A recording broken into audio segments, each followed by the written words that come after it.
Hey guys, and welcome back to the Compass Games Learn to Play series. Today we welcome developer Merv Cross, who is going to give us a detailed introduction, overview, and teach of Grant, the Western Campaign of 1862. In this first video, we will cover all things from the base game up to and including combat. So sit back and get ready to embark on the Western Campaign alongside Grant. Over to you, Merv. Thank you, Mo. My name is Mervyn Cross, and my good friend of many years, John Southard, has asked me to give an overview of his game, Grant, the Western Campaign of 1862, published by Compass Games. John has recently been diagnosed with colon cancer and has only just undergone surgery, and I'm delighted to tell you that the procedure went very well and John is now at home recovering. I'm sure that everyone here in the gaming community and beyond wish him a speedy recovery. I've had the privilege of knowing John since the early 80s and playtested his Chickamauga game, as well as Burnished Rose of Steel during that period. I recently had the privilege to meet with John, and we visited Crampton's Gap and Fox's Gap, and then spent the following day walking the entire Antietam battlefield. The day with John will remain with me as one of the best days of my life, as we walked every part of that battlefield, with John explaining what happened and when. John is so knowledgeable and tells a story so well. It was out of this world, and I cannot thank him enough. The game covers the Civil War campaign in Western Tennessee and neighboring states in the early months of 1862. This important campaign included the battles of Fort Donelson, Island No. 10 and Shiloh, and saw the ascendancy of General U.S. Grant. This campaign, more than any other Civil War campaign, was dominated by rivers and combined land and naval operations. Grant, the Western Campaign of 1862, includes the following equipment. One beautiful, sturdily mounted game map measuring 22 by 34 inches. Two high-quality 9/16 die-cut counter sheets. One glossy rules book. One glossy playbook. Both have comprehensive examples of play, and 6 player aid cards of charts and tables, and one 10-sided die. The rulebook has 46 pages of well set up rules, with plenty of examples to demonstrate the rules as the players read through it. The game itself is in a sturdy bookcase box with a picture of Captain Hickenlooper's battery in the Hornets Nets at Shiloh. The back gives a brief summary about the game with a picture of the superb map and counters by Bruce Yerian, along with some of the components of the game. The playbook has 25 pages of detailed examples of play. It also contains introductory scenarios and the all-important victory conditions. It provides the historical scenario details, and for those who want to explore the alternative what-ifs, there's a scenario called Beauregard's Dream, which could have happened had all the pieces lined up for him. John's son Andrew helped him a lot with this scenario. The remaining pages provide advanced rules, which I will cover later, followed by John's design notes and bibliography. There are 3 supplementary articles by Tom Lee, myself, and David Hazer. Right at the back there is a map index, which will help people like me find some of the locations with ease. When I first received the playtest copy, it took me a fair while to find certain locations, as I was not as familiar with the Western Theatre of the war than I was with the Eastern Theatre. South Carrollton will stay with me forever, and unfortunately, when in September 2023 I visited the States, the furthest north that we got was Nashville, and I didn't get to see South Carrollton. One day maybe. The 6 player aid cards provide a good quantity of tables that are required to play the game. Some of the cards have charts and tables printed on the back. The Vassal module has several but not all of these tables available to players. I'm now going to give you an overview of the map. The game map represents the area of West Tennessee and adjoining states where the campaign was fought. The network of spaces on the map regulates the movement of units using a point-to-point movement system. Land spaces are the square spaces,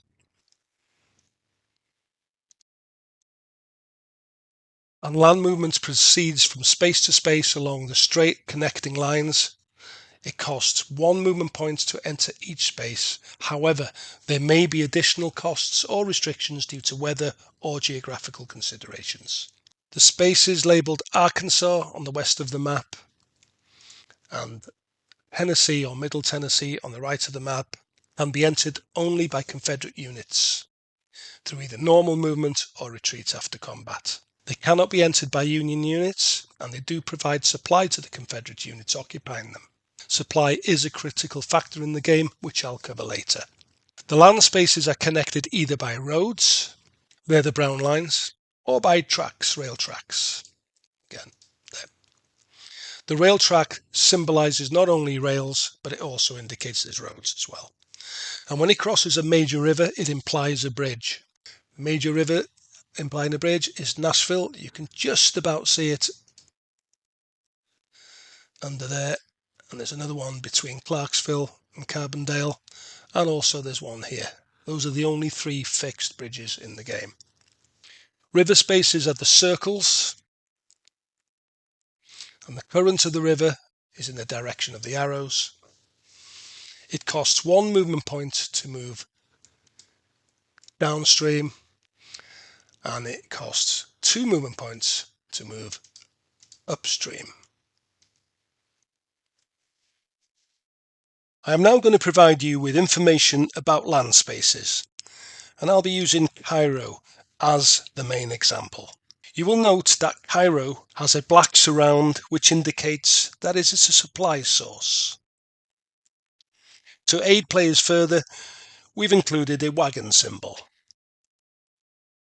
If we look at New Madrid, it has the same features. Supply is an important factor in the game, which will be covered later.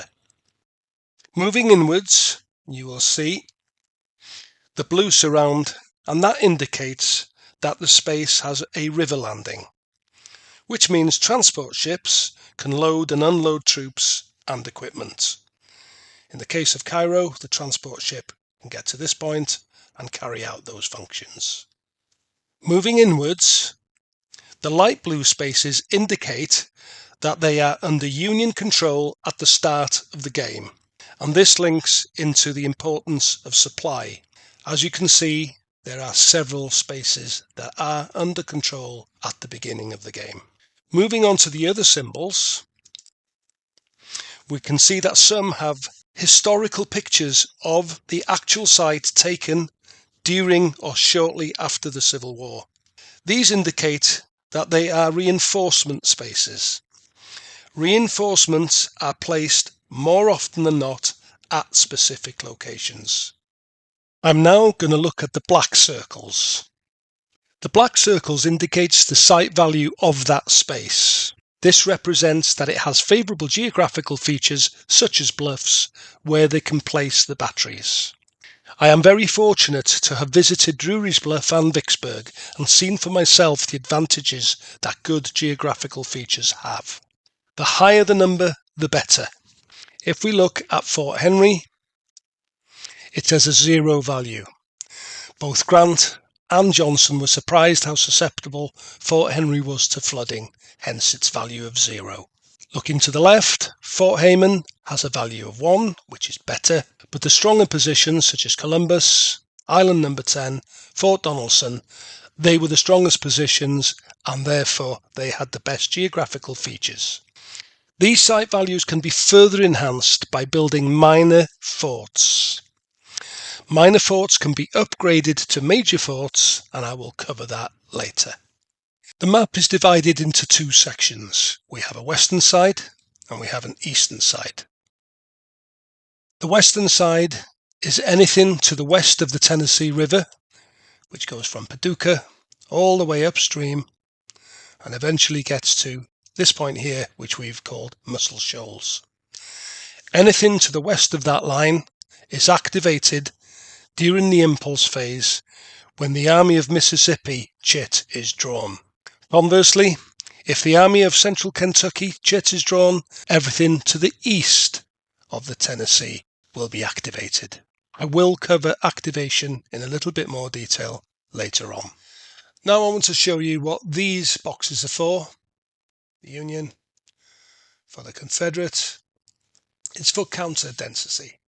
So the density of the counters on this particular space, we have Grant with his 4 divisions and the 4 strength point markers. As a wargamer, I'm all too familiar with the fact that these stacks can be tipped over and the strength point markers could be potentially mixed up. So what these boxes are for is that the grant counter would remain. Shall we say he's going to leave Hilbert in Paducah, but he's going to move with the rest of his 3 divisions, if he can, to Union City. So it is now assumed that Grant has those 3 units with him when he moves. Likewise, we have a lot of units stacked at Paducah and the naval units, and Foote decides to move 6 of these units. Let's say he moves the gunships and day transport. So he would, shall we say, he moves to Fort Henry as an example. If we put all these units in the Foote box, it is assumed that those units are with him. These 2 would be independent. Foote has no other value other than to help with counter density. If we look at the bottom left of the vassal map, which is slightly different to the physical copy, we have player aids. This is the victory point track. Confederates score victory points on each turn as they go along. The Union calculate their victory points at the end of the game. If we have a look at this example, the Confederates have currently got 2 victory points and they've just earned a further 5. We can modify that from a 2 to a 7, and that's the way we keep the victory points track. Below that, we have victory point boxes. You get 2 points for captured gunboats, 1 for sunk gunboats, 1 point for each surrendered division, regardless of strength, 5 victory points for major successes in battle, and 3 victory points for minor successes in battle. I'll cover those issues a little bit later. Over here, we have information boxes, and that is a quick reference point to save you having to look through the rules to find that information. Now we're going to have a look at the turn record track. On turn 1, the weather has been predetermined to light rain. On subsequent turns, there are die roll modifiers for each of those turns. As you can see, by the 3rd week in March, it's a 0, and by the 4th week in April, it's a +3.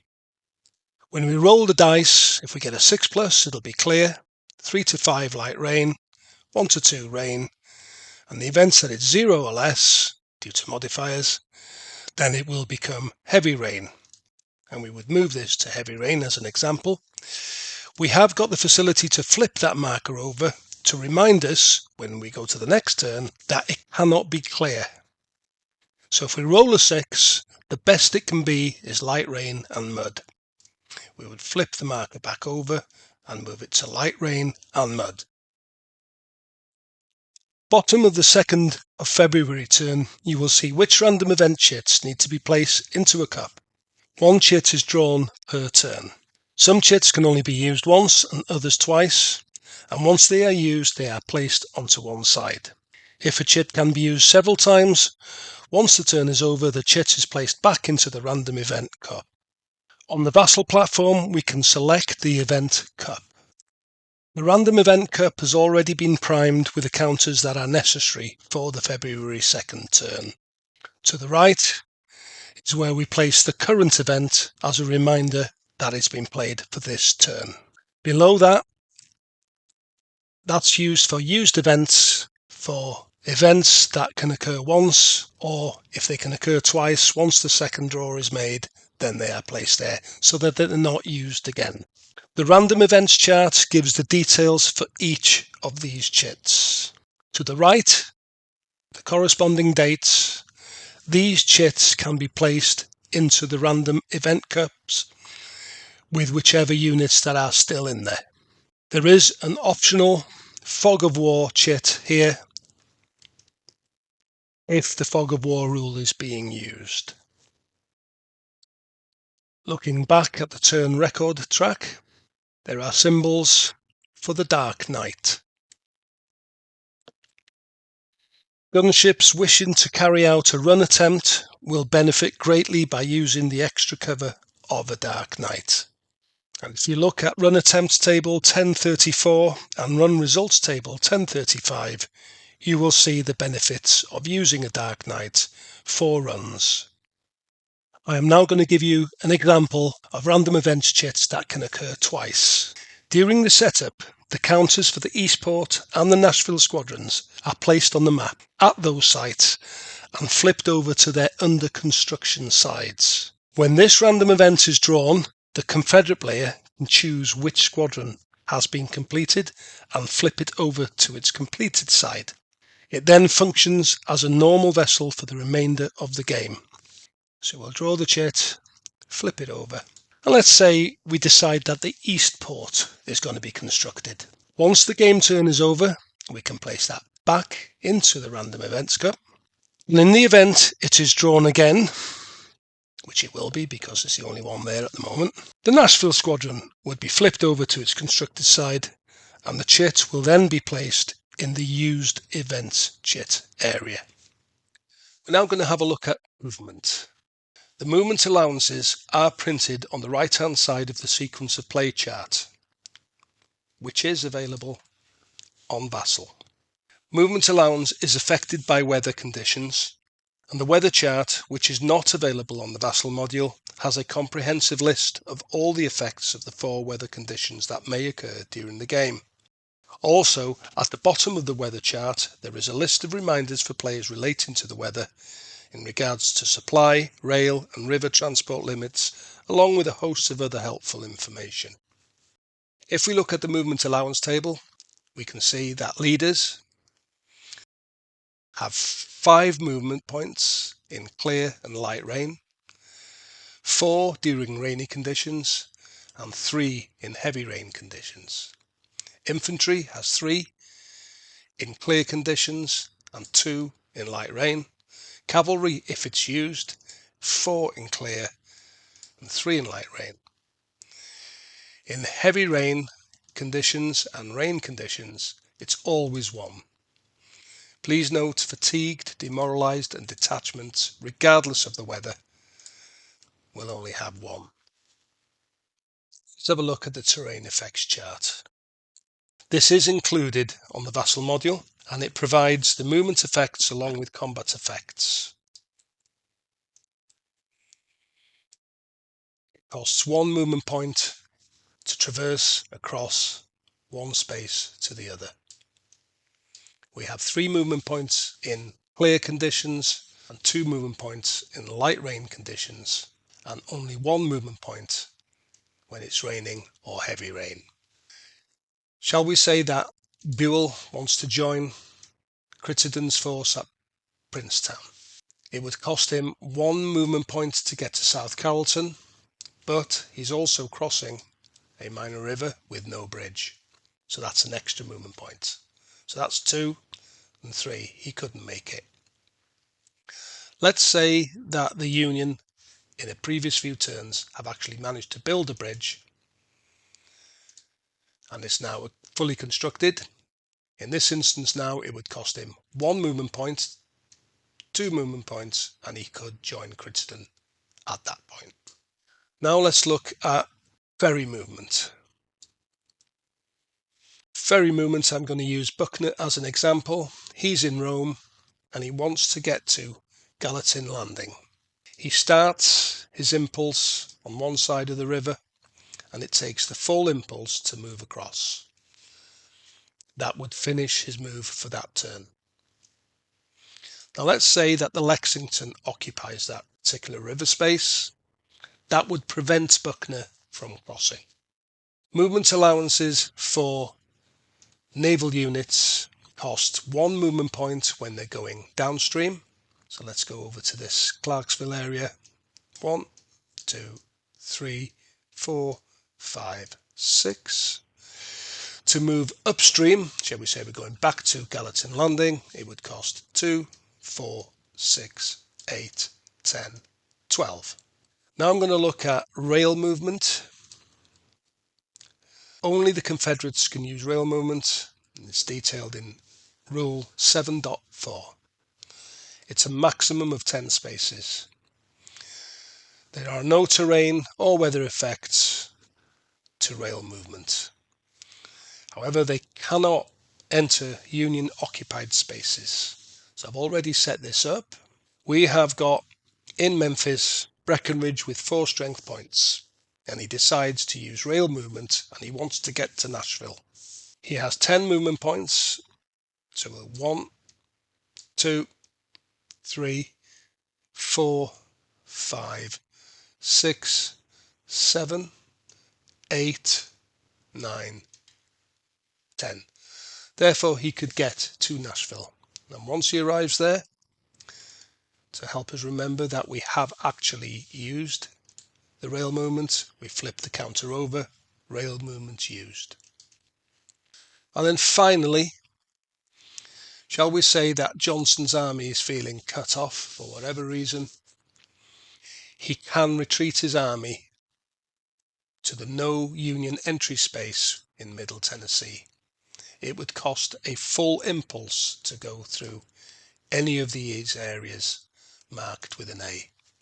So the next impulse, he could either move back to Glasgow or go back to Scottsville, or he could move down to this area. And the next impulse, again, he could come that way, or down to this area, and so on. Cost a full impulse to do so. I will now go through a short demonstration setting up the Army of the Ohio and showing the options available on the Vassal module. Please note that Buell's army is restricted for the first 2 turns of the game. He can only move 2 units. On February 3 turn, his army is fully mobilised.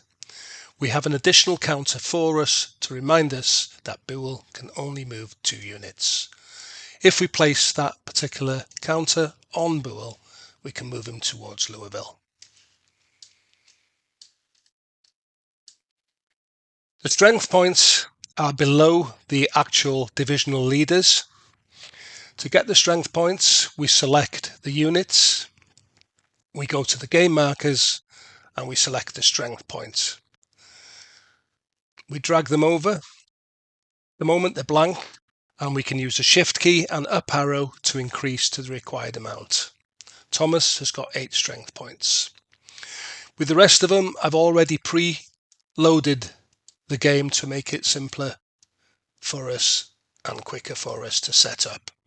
So with all the units having their strength point markers underneath, we can move them to the required spaces. So Thomas and Nelson are with Buell at Louisville.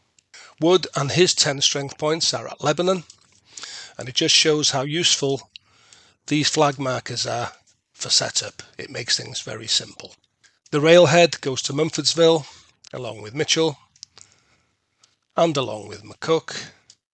If you hover the mouse over there, you can see that Mitchell has 10 strength points, McCook has 8, and then finally Crittenden to South Carrollton. There is an option on the Vassal module that you can actually have the strength points on the counter itself.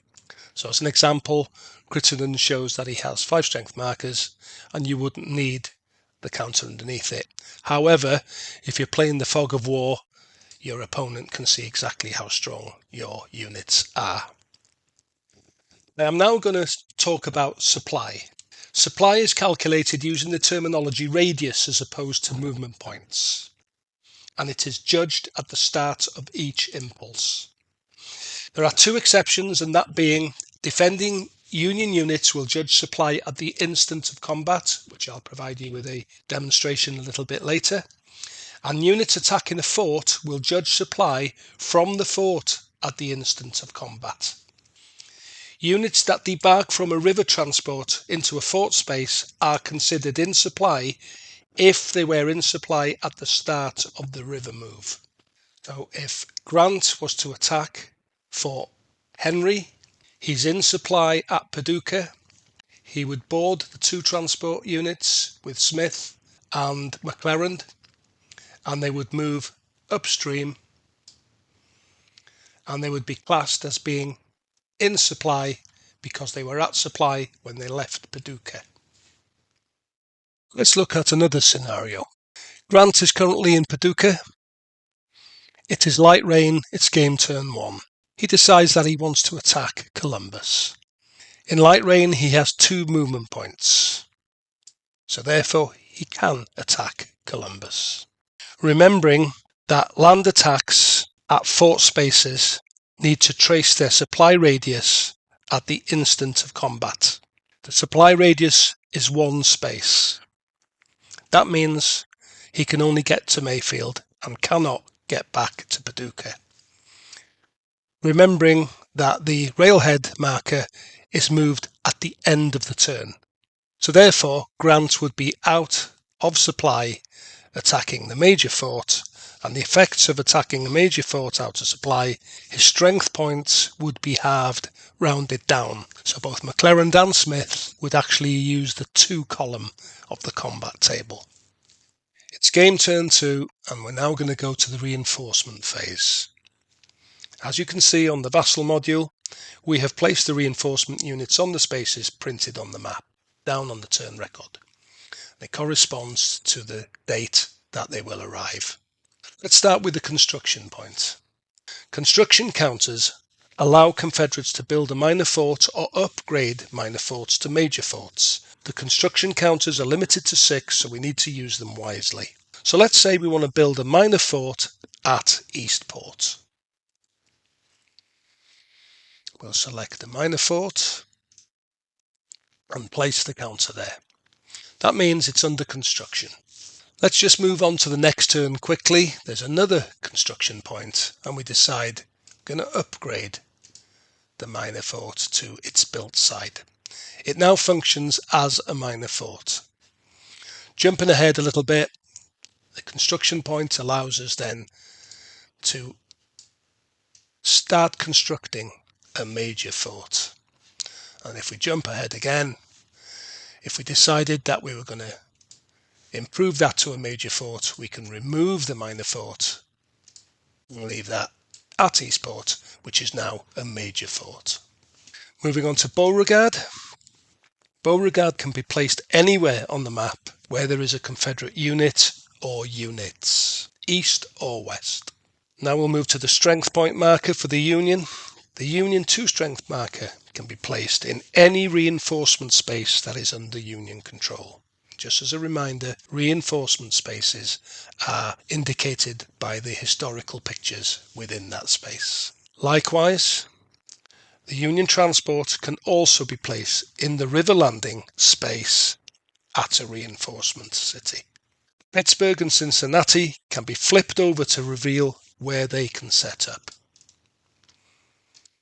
And in case of both these, they can set up at either Cairo, Paducah, or Louisville. Again, in a river space of a reinforcement city that is under Union control. So, let's have a look at this particular setup. We'll start with the Union units. It's clear weather, therefore the supply radius is 2. And we'll start with Mitchell. Mitchell is in supply. The radius is 2 for clear weather. Therefore he could get to Uniontown, and from that point he could get all the way up the Ohio River, all the way to Louisville, which is a supply source city. Therefore he is in supply. Crittenden, likewise. The radius to Calhoun is 1 space, so therefore he's in supply. McCook, at this position, is in supply because the first radius space is Glasgow and the second is Munfordville, and as you can see there's a railhead there, so therefore all the rail tracks beyond, providing they're unbroken and in Union control, trace a line of supply all the way back to Louisville. Now let's go to the Confederates. On clear weather, the supply radius is 2, so therefore Pillow could trace 2 spaces to obtain a supply route, in which case he could get to Clarksville, which is also connected to the rail link, which is unbroken and in Confederate control and can be traced back to Nashville. Pillow also has the option to go downstream in the river all the way back to Nashville, provided that these river spaces are not contested. In the event that the Lexington was here, that river option would not be available because the gunship controls the river. Buckner can trace, again, one space, and immediately when he gets there, he's back on the rail tracks, which will get back to Nashville.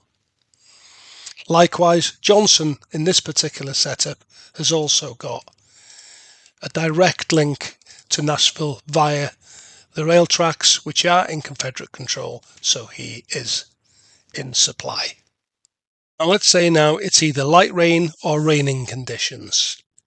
Therefore, the supply radius now is down to one space. Using the same examples, Mitchell is out of supply because Providence is the furthest he can get. Crittenden remains in supply because the space at Calhoun is only one space away. McCook would be out of supply because the furthest he could get to is Glasgow. Looking at the Confederates, Pillow by land would be out of supply. Shall we just move him up there just for a second? However, he could get a supply route from this space down the river all the way to Nashville, providing that the river is not contested by Union gunboats. If we move the Lexington back to that space, Pillow effectively then loses his ability for supply because he cannot go via the river because the Lexington commands the river at that point, and he's only got one space, which is Canton. Buckner would still be in supply because it's one space and then connected by the rail links, and likewise Johnson would also be in supply provided these rail links have not been destroyed. So let's say that the weather is now heavy rain. In heavy rain, units have a movement allowance of 1, and units that are out of supply lose 1 movement point. So let's have a look at the Union units. Mitchell, Crittenden and McCook are all out of supply. Therefore, they cannot move. Shall we say Crittenden was at Calhoun and a bridge existed over the Green River? Then he could move 1 movement point. He could go to Litchfield or he could go to South Carrollton. Looking at the Confederates, Pillow is classed as being in supply because he's in a river landing that has an uncontested route all the way back to Nashville, which is a supply source. If the Lexington was at that point, then he would be out of supply. Buckner is also out of supply, but Johnson, in view of the fact that he's got a rail route all the way back to Nashville, is in supply. Therefore, he can move 1 movement point. Where there's a rail track crossing the river, it is implied that there is a bridge there. He could therefore move to Munfordville, or he could fall back to Gatlin Tunnel, as he chooses.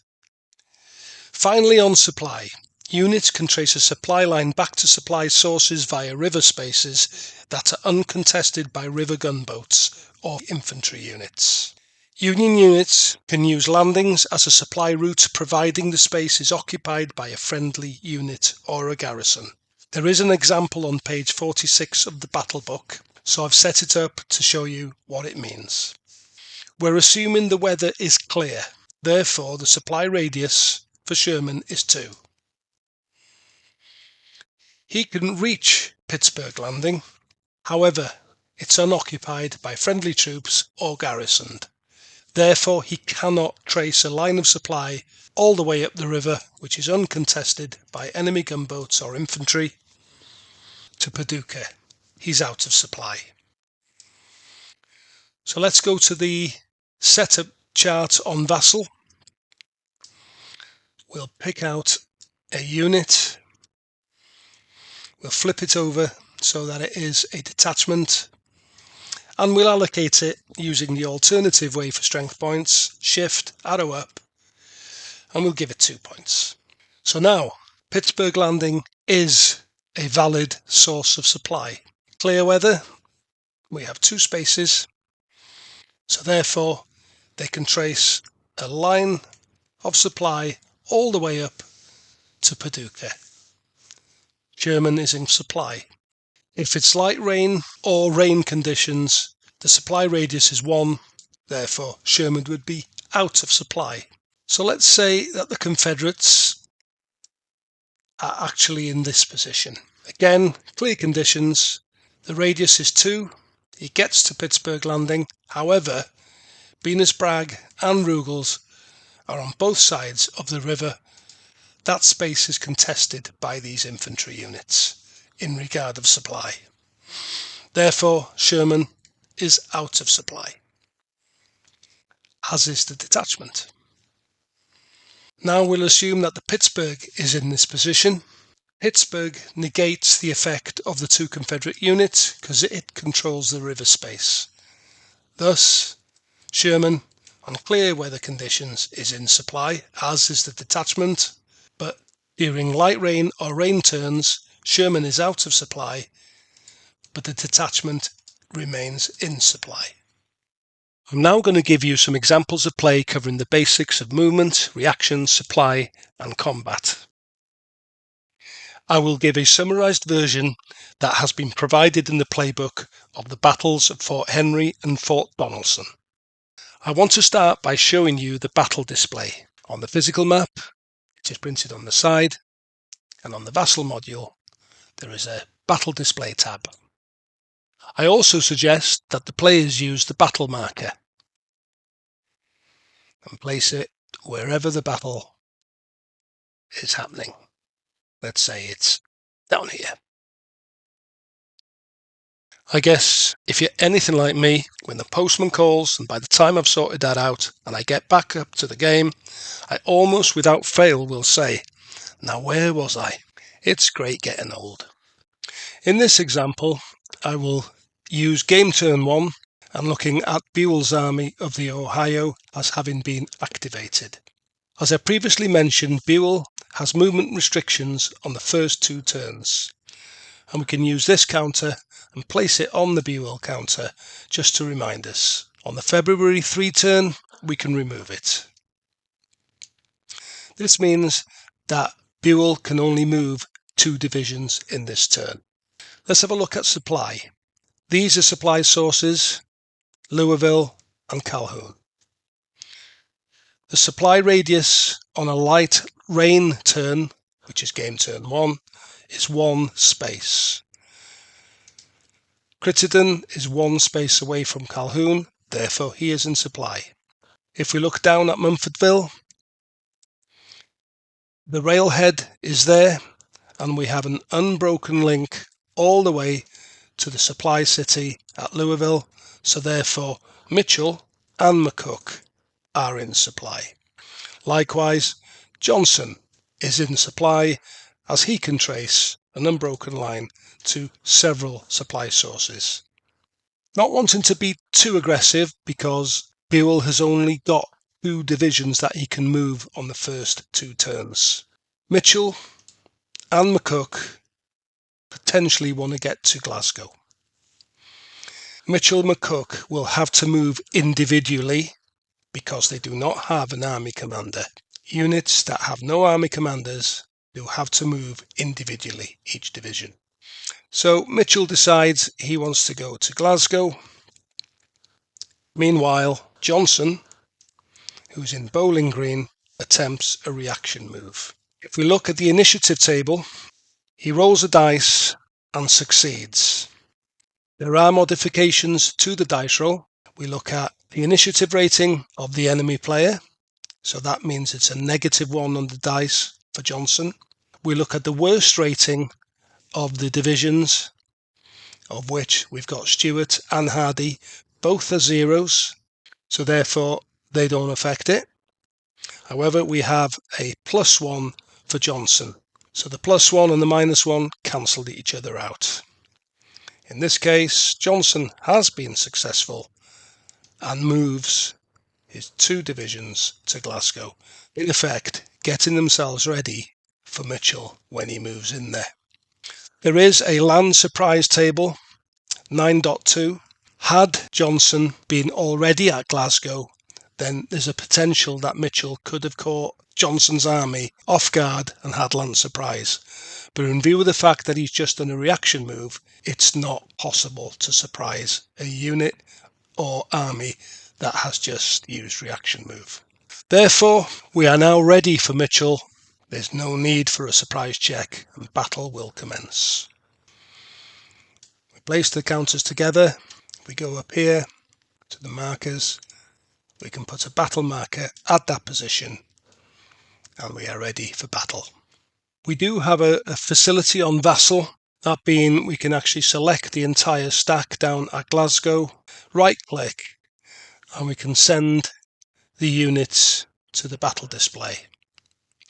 As you can see, Mitchell has 10 strength points.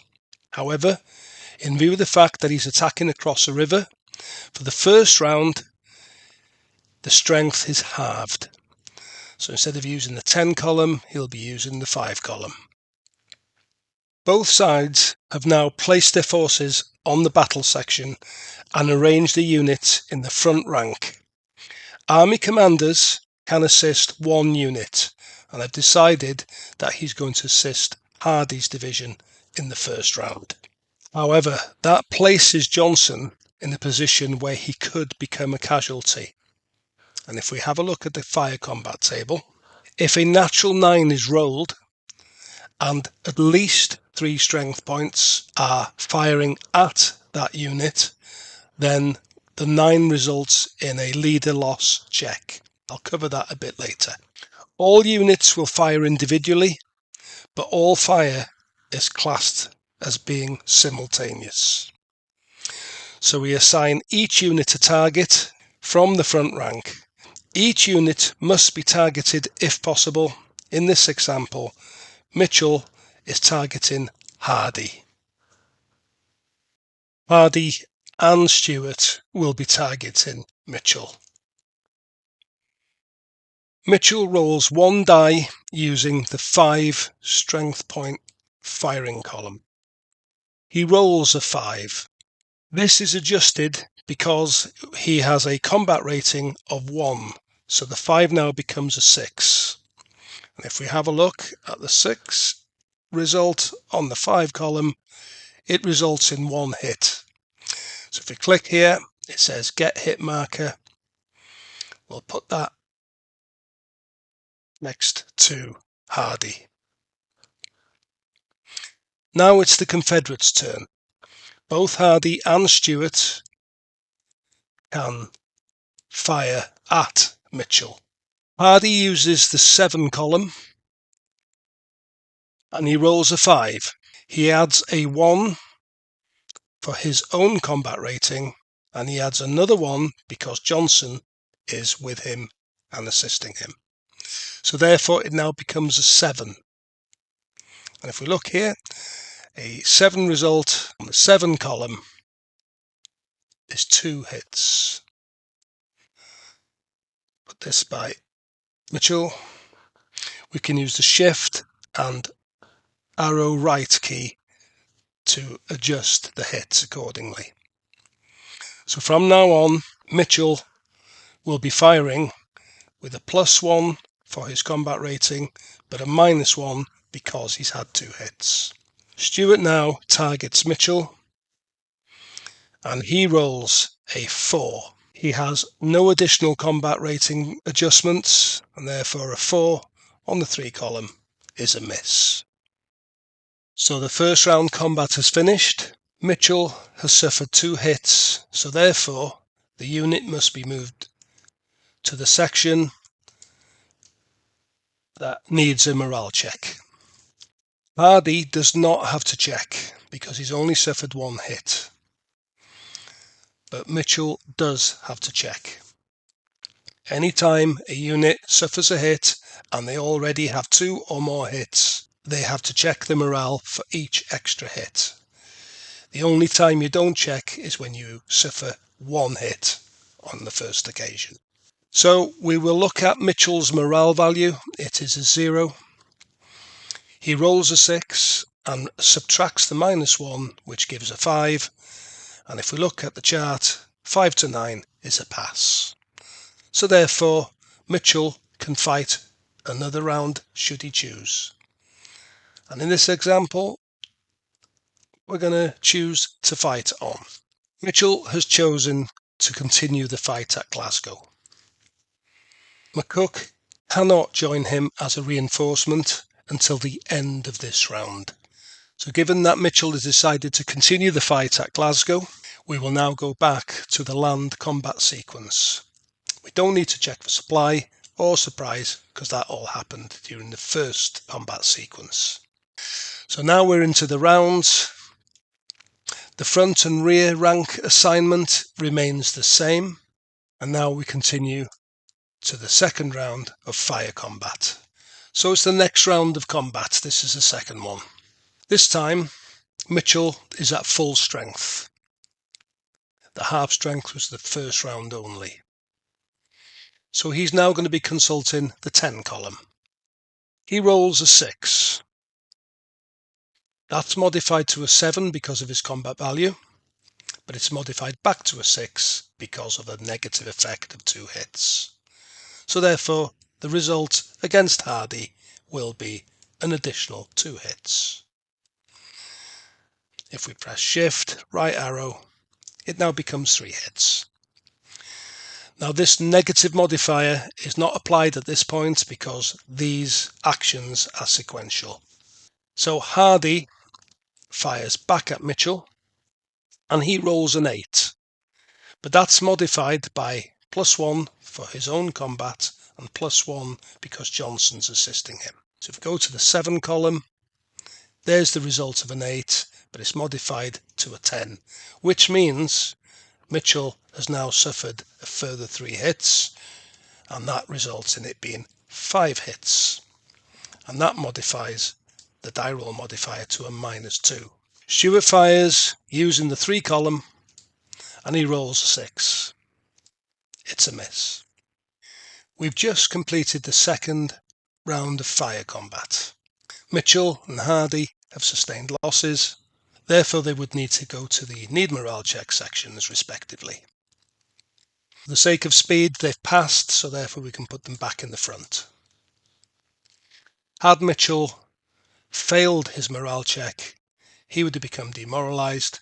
Demoralised units cannot attack, so therefore he would have had to retreat from Glasgow to Mumfordville. We now have a look at the sequence of play. We've just completed this section. There are no units in the rear for either army, so that does not apply. But now we can move on to the battle reinforcement. It can take place once we've completed round 2. Well, we have, so therefore we can decide whether we want to reinforce Mitchell with McCook. We've decided we do. Here's the initiative table. There's the battle reinforcement section. For all attempts, we use the commander's initiative rating. In this case, McCook is a -1.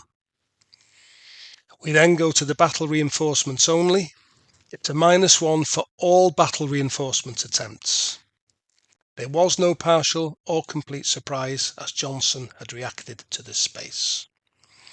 We do have a -1 Union unit battle reinforcing different army. In this case, McCook and Mitchell belong to the same army, so that does not apply. So we'll go now to the initiative table and we'll roll the dice, and he rolls a 3. If he rolls a 3, it's -2, so therefore it is a failure. Had he rolled a 2, it would have been a failure plus fatigued. And had he rolled a 7, it would have been -2, which would have been a 5+, which would have been a success. In this instance, it's a failure. So therefore, Mitchell is on his own. We are now on the third round of land combat. The ranks are all placed at the front, and we commence the next round of fire combat. Alternatively, Mitchell can decide to conduct a voluntary retreat and move back to Mumfordsville with McCook. If he chooses to do this, Hardy and Stuart are allowed to fire at him. Mitchell would not be able to fire back. Mitchell decides to fight it out, hoping that he can survive the round so that we can get to this section down here for battle reinforcement, and hopefully McCook may be able to join him. Mitchell has decided to fight, and Johnson has decided to place Hardy at the rear so he can attempt to rally Hardy's troops. So if we move them to the rear, Johnson's going to join him to add his morale rating to the dice roll. This leaves Stuart facing Mitchell, and therefore the battle will commence with just these two units. Mitchell is using the tan column, and he rolls a 5. It is modified to a 6 due to his combat value, but it's reduced by 2 because of the hits. So therefore it becomes a result modified to 4, which is 1 hit on Stuart. Stuart will not need to roll for morale, as this is his first hit. Meantime, Stuart is using the 3 column, and he rolls a 6.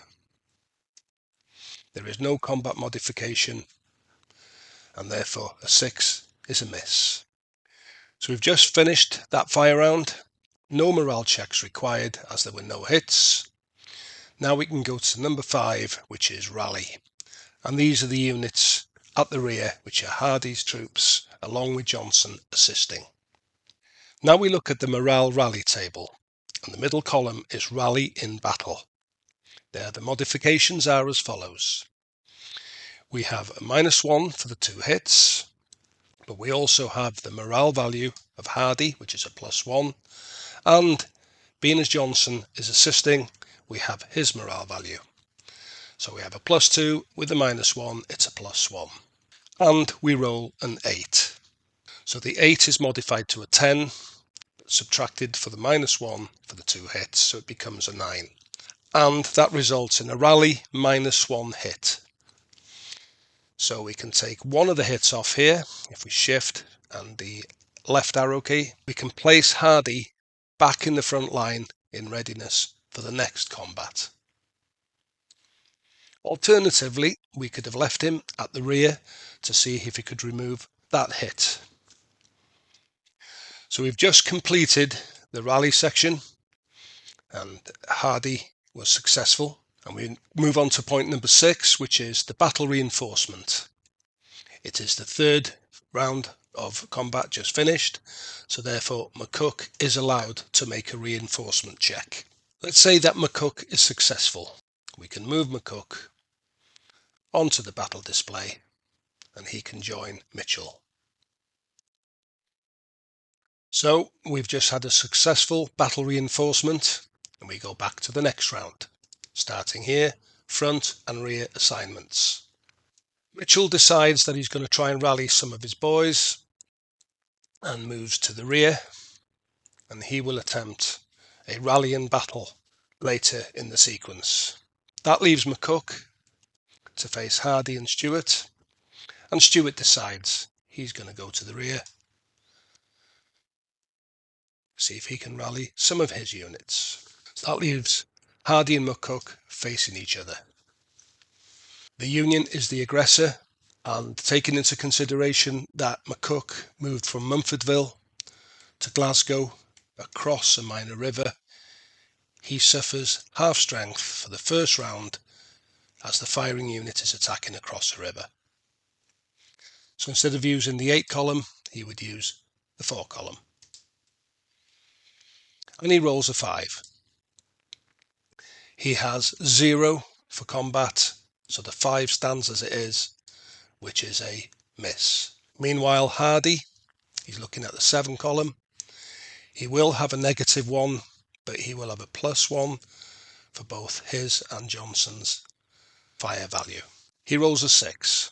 The 6 is modified by +1, and therefore McCook suffers 2 hits. Now we move to the morale checks for units that suffered a hit. McCook suffered 2 hits in that round.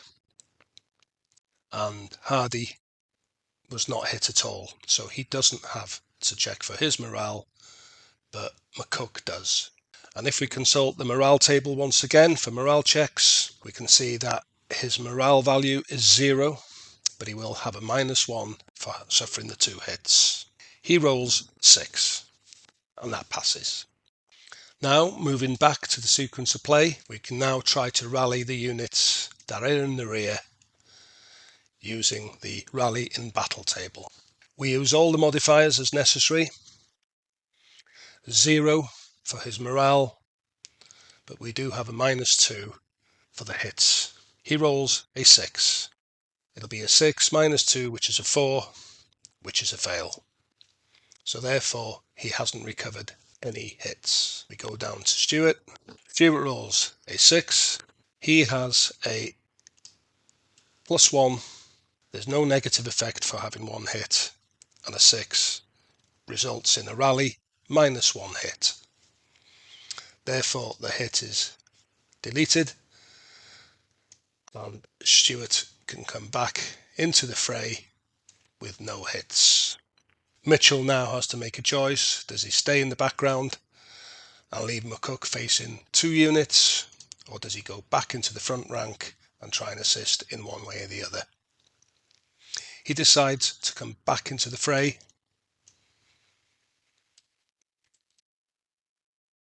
And the next round is conducted. So we've decided to go to the next round of combat. Both sides have decided to place their units in the front, and we will now proceed to fire. Both sides have the option to voluntarily retreat, and in which case, if they did, then they would be fired upon by the side that stayed within the space, and they'd have a free fire combat at them because the retreating army can't fire back. But like I said, we've decided to fight this out. So Mitchell has decided that he's going to target Hardy, but he could target Stuart. In the event that he targeted Stuart, then McCook would have to target Hardy. We have to target every unit in front of us.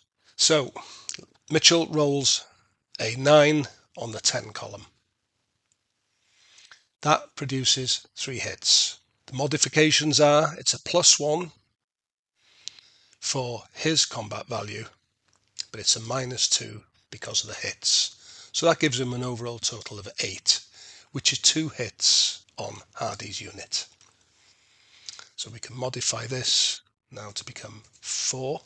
There's a possibility, because of the 9, that Hardy and Johnson have become casualties, which I'll look at later.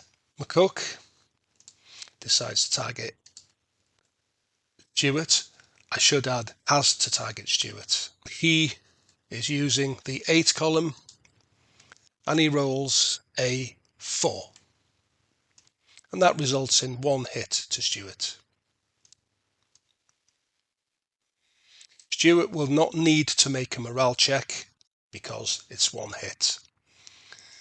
As a reminder,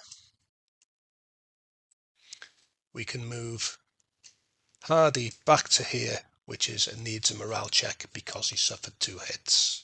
Now it's the Confederates' turn to fire back. And remembering that fire combat is simultaneous, so their combat values are the values that they had at the beginning of the combat. Therefore, Hardy had 2 hits with a -1 modifier and had both Hardy and Johnson's +1 combat values. So if we have a look at the 7 column, he rolls a 5. It's modified by the +1, which is a 6, which means that Mitchell has suffered another hit. He now becomes demoralized. Demoralized units cannot participate in combat. Now we're going to check for leader casualties. There are 2 columns, a division commander and army commander column. We'll say, for instance, that Hardy rolls a 1. This presents 2 possibilities. He has to roll another dice, and if he rolls a 0 to 4, he is killed in action. 5 to 9, he's wounded in action.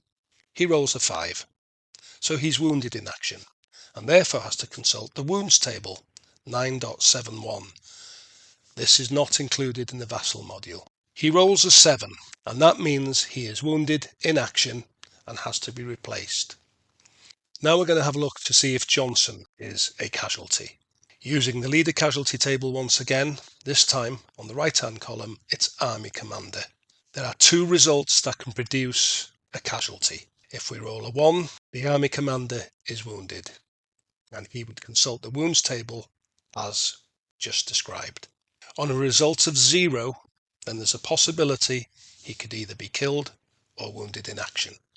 We roll another die. On a roll of 0 to 4, he would be killed in action, and on a result of 5 to 9, he would be wounded in action, again consulting the wounds table.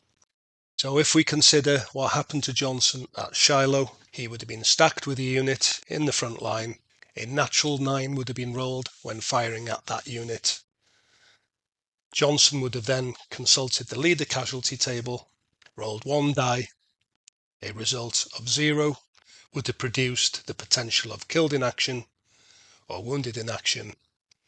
He rolled another die, and he would have had a result of 0 to 4, which have resulted in his death.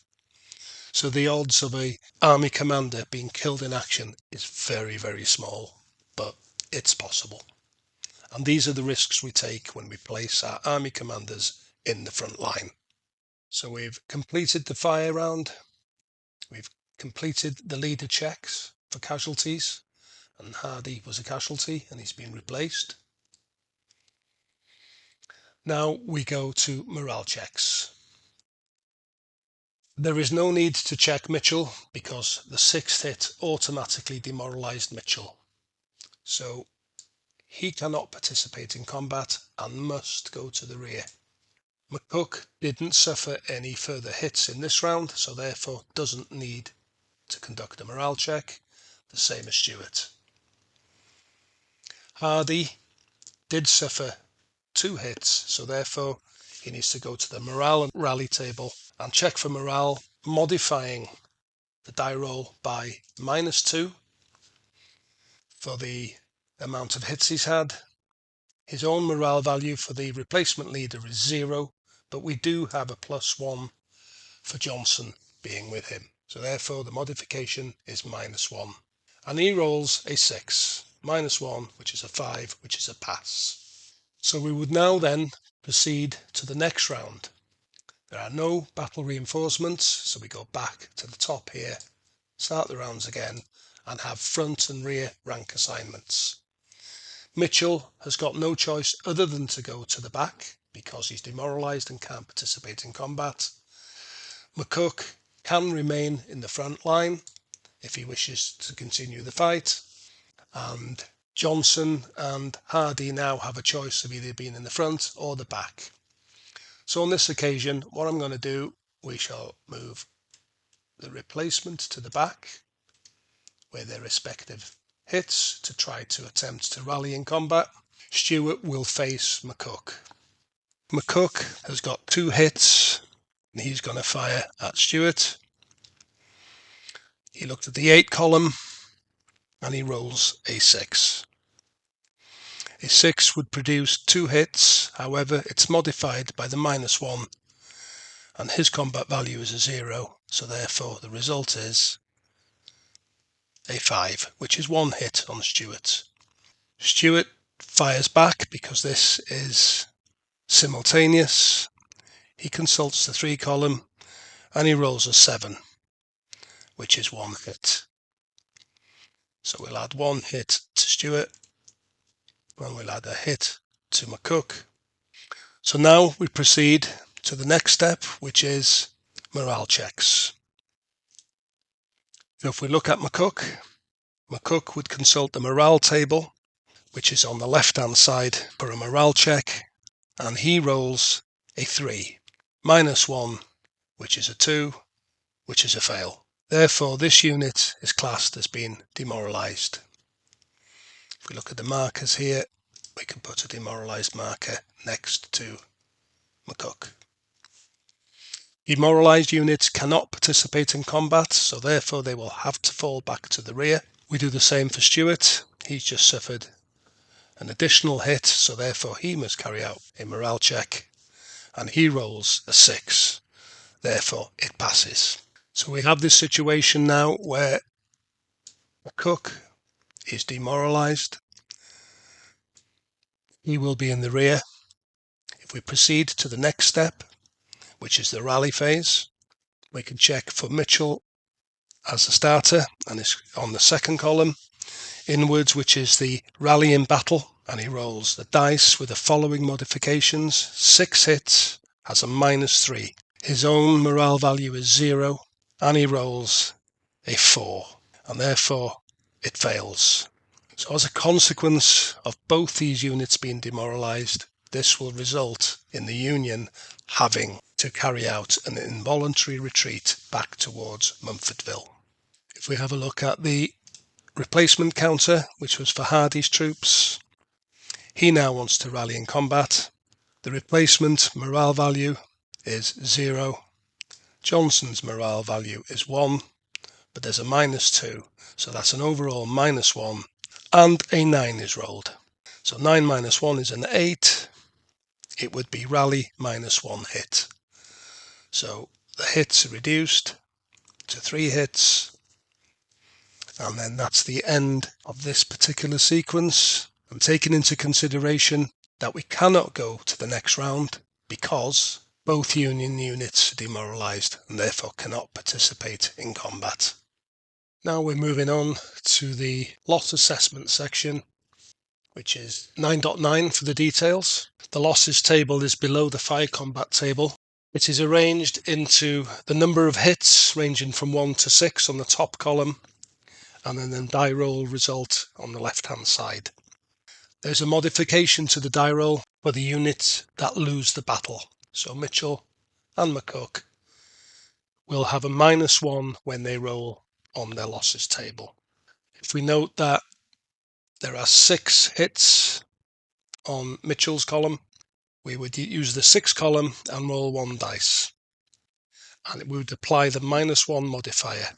So in the event that a 3 was rolled, normally it would result in a 2F, which is 2 strength points removed, and it is fatigued if it is not demoralized. So with a -1, it makes it a 2, and therefore it would be a result of 3F. So I'll just show you the units.